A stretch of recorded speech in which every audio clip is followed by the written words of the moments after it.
Hello, c'est Olivier de French You So Much, Your Fast Lane to Fluency. J'inaugure ici une nouvelle rubrique, dis-moi comment. Le principe est super simple. Tu me poses une question, n'importe quelle question, j'y réponds. Aujourd'hui, une question de saber. Comment retenir le vocabulaire et comment communiquer en français? Voici 8 tactiques pour retenir le vocabulaire et parler avec aisance. J'ai organisé ces tactiques de la plus simple à la plus élaborée. Par ailleurs, chaque tactique se construit à partir de la précédente, du niveau débutant jusqu'au français courant. Donc ça va t'aider quel que soit ton niveau d'aisance actuel en français. On y va, c'est parti. Tactique numéro 0, le carnet. C'est très important. Je répète, c'est très important.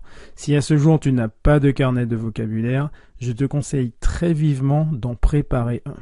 J'ai bien dit préparer car il y a une certaine méthode pour que les mots restent gravés dans ta mémoire. Ça t'intéresse? Allons-y, j'ai préparé une autre vidéo spécifiquement sur ce thème. À tout de suite. Ok, alors laisse-moi partager avec toi comment j'utilise le carnet. C'est une technique que j'ai apprise en 6e. Elle consiste à utiliser un support unique, en l'occurrence le carnet, et à le diviser en 2 sections. Une première section de ta langue maternelle vers le français, puisque c'est la langue que tu cherches à apprendre, et l'autre du français vers ta langue maternelle, tout simplement. Alors j'ai choisi d'illustrer cette approche avec mon propre carnet puisque je suis en train d'apprendre l'allemand. Alors tu verras sur cette image que sur cette portion du carnet, sur la partie gauche tu as le français et la partie droite tu as l'allemand. J'ai souligné différents éléments, en particulier les articles parce que j'ai pas mal de problème et du mal à retenir les articles, mais je prends la peine de les souligner pour m'en rappeler ultérieurement. D'accord? Donc partie gauche ici le français, partie droite l'allemand. Et lorsque je retourne le même carnet, donc j'ai cette fois-ci sur la partie gauche l'allemand et la partie droite d'une même feuille, j'ai le français. Donc ceci me permet à partir d'un même support de noter le nouveau vocabulaire, qu'il soit en français ou en allemand, et aussi de faire des révisions rapides ou de rechercher un mot lorsque je ne m'en souviens plus. Et tu as remarqué également que j'ai souligné certains items de manière à m'en rappeler rapidement. C'est la façon grâce à laquelle j'arrive à garder et conserver en mémoire le vocabulaire. J'ai fait la même chose lorsque j'apprenais l'anglais et la même chose lorsque j'apprenais l'espagnol. Alors je te donne droit à un bonus. Le bonus est lié à mon écriture, donc l'expression c'est écrire en patte de mouche. Écrire en patte de mouche, l'écriture en patte de mouche est une écriture illisible. Bon voilà, j'espère que tu as retenu le principe. L'idée ce n'était pas que tu lises le carnet forcément, mais c'est que tu retiennes l'approche. C'est une approche qui marche très bien et qui marche systématiquement. Voilà, on peut revenir après ce bonus au programme de ces tactiques en passant à la tactique numéro 1. À tout de suite, c'est parti. Ok, j'espère que cette idée de carnet va beaucoup t'aider et je passe immédiatement à la technique numéro 1, discerner l'immédiat du superflu. Alors, quelque chose de superflu n'est pas une maladie.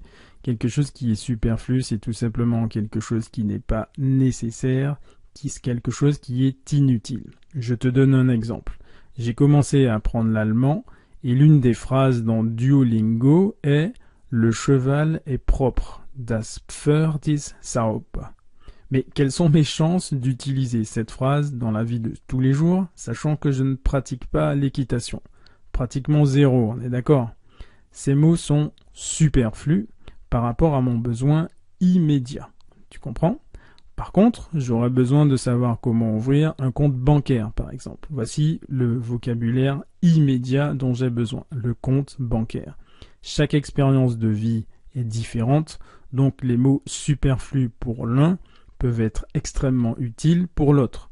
Le point clé ici, c'est d'enrichir sa connaissance avec les mots dont on a le plus besoin. À partir de cette tactique, tu peux construire ton champ lexical.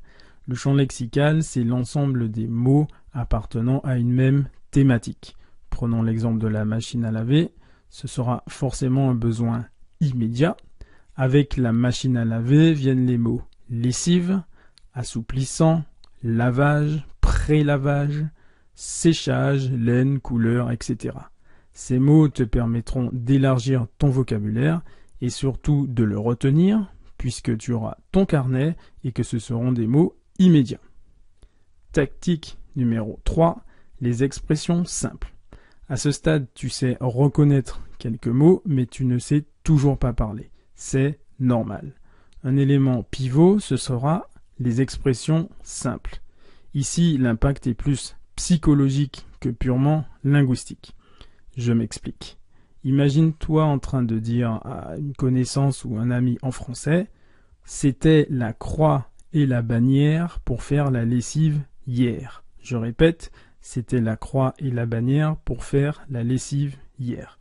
L'expression la croix et la bannière signifie que c'est très très difficile. Alors, que se passe-t-il dans la tête de ton interlocuteur? Premièrement, s'il ne comprend pas, ne compte pas sur lui, ne compte pas sur elle pour apprendre le français. Ça, c'est clair. Deuxièmement, ton interlocuteur verra que tu fais des efforts. Donc, il sera beaucoup plus disposé à t'aider car conscient de l'intérêt que tu manifestes pour le français. Il est sûr qu'il te donnera d'autres informations ou qu'il cherchera à poursuivre la conversation en français avec toi. Et c'est là que tu vas sortir de ta zone de confort, car il faudra désormais être en mesure de continuer en français. Petit conseil ici, si tu ne comprends pas, tu dis tout simplement « Désolé, je ne comprends pas ». Aucun problème. En construisant sur les bases précédentes, nous arrivons à la quatrième tactique, c'est le niveau transactionnel. C'est le niveau de communication par lequel tu cherches à obtenir simplement quelque chose de quelqu'un. Par exemple, je voudrais un ticket, s'il vous plaît. Ou pour faire plus dans le cliché, je voudrais 2 croissants et une baguette, s'il vous plaît. La demande est simple, directe, elle n'exige pas de réflexion de la part de ton vis-à-vis. De ton côté, tu gagnes en confiance rapidement, car tu peux répliquer aisément cette approche en y mettant quelques variations sur le nombre d'articles ou les formules de politesse. Bonjour, aujourd'hui je voudrais 4 baguettes et 2 croissants s'il vous plaît. Comment allez-vous? Voilà, tu peux faire des variations qui font qu'avec une transaction simple, tu gagnes en confiance. Petite synthèse intermédiaire, à ce stade tu es capable de noter le vocabulaire, d'intégrer et de donner des instructions simples, mais tu ne parles pas encore, ok? Tout ça, c'est normal. Le point pivot sera les fondamentaux. Le vocabulaire, ce n'est qu'une liste de mots. Il faut savoir les articuler avec les fondamentaux que sont la grammaire, l'orthographe, mais principalement la conjugaison. Si je devais les classer par ordre de priorité, je dirais en numéro 1, la conjugaison, numéro 2, la grammaire, numéro 3, l'orthographe. Je classe la conjugaison en première position, car c'est le pilier qui te permet de comprendre ou d'expliquer quand se déroule une action et qui en sont les auteurs. Ici, on est dans le dur, puisque c'est seule la répétition, les exercices et l'expérience qui vont t'aider. J'ai volontairement pris l'image du surfeur, car c'est la passion qui t'aidera à surmonter les chutes. Tu vas tomber, tu vas faire des erreurs, tu vas faire des fautes, tu seras frustré, mais tu élèveras progressivement ton niveau. Tous les surfeurs sont passés par là. Au début, tu n'y arrives pas du tout, mais c'est l'amour de la langue, l'amour du français, le besoin de progresser qui te poussera à surfer sur le français et je te promets, tu y arriveras. Voilà, maintenant, à ce stade, tu as un arsenal pour conquérir le français, tu as toutes les bases et tous les fondamentaux pour progresser. Voici maintenant l'accélérateur qui va réduire la durée de ton apprentissage. C'est ce que j'appelle le French You So Much Triple Whopper, c'est-à-dire un roman, une chanson et un film.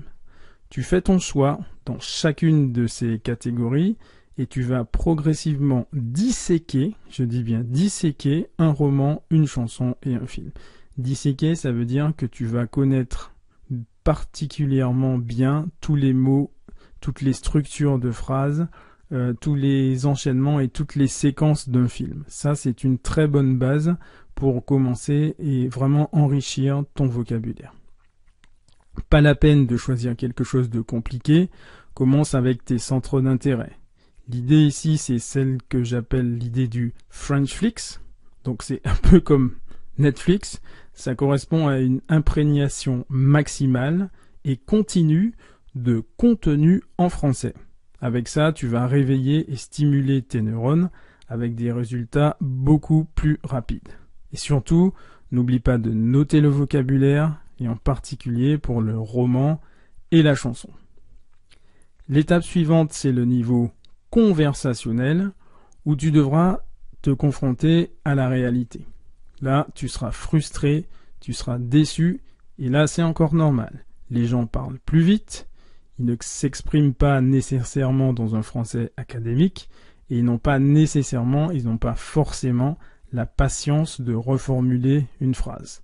Donc, ce que je te propose de faire, c'est de commencer avec un ami ou une connaissance qui a le temps ou tout simplement de prendre des cours. Mon avis personnel est que les cours sont prendre des cours, c'est le moyen le plus adapté, et ceci pour 3 raisons. Première raison, l'engagement. Tu dois y aller, tu dois participer, que ce soit en ligne ou physiquement. Deuxièmement, la discipline. No pain, no gain. Troisièmement, le progrès. Un bon professeur t'amènera très rapidement vers un niveau de compréhension et d'aisance acceptable. Dernier niveau de ces tactiques, le niveau que j'appelle présentationnel, c'est-à-dire être en mesure de présenter quelque chose, de se présenter, présenter son CV, présenter un thème particulier, présenter un business plan, voilà, présenter quelque chose sur une durée de 10 à 15 minutes maximum en étant complètement à l'aise dans le domaine dont il est question. Donc il exige, même chez les Français natifs, un bon niveau de préparation et beaucoup de précision dans le vocabulaire et la structure. C'est le plus haut degré d'aisance et c'est celui vers lequel j'amène mes élèves dans le programme Fluent in French in 4 Weeks. Le point intéressant ici, c'est que le niveau d'élocution se travaille principalement par la structuration du contenu avec des bases solides que tu auras construites et solidifiées tout au long des 7 étapes précédentes. Voilà comment retenir le vocabulaire et passer du stade de débutant à celui du français courant. Question pour toi maintenant, sur quelle tactique vas-tu travailler maintenant? Je suis curieux de le savoir. N'hésite pas à m'écrire à olivier@frenchyoussomuch.com. C'était Olivier de French You So Much, Your Fast Lane to Fluency. Et si tu n'es pas encore abonné, dépêche-toi, il te suffit de cliquer et tu auras toutes les mises à jour, toutes les nouvelles informations, toutes les tactiques, toutes les façons d'apprendre le français plus rapidement que la moyenne. Voilà, j'espère que cette session a été utile. Tu peux également la partager. On se revoit très bientôt sur French You So Much, Your Fast Lane to Fluency. Bye bye.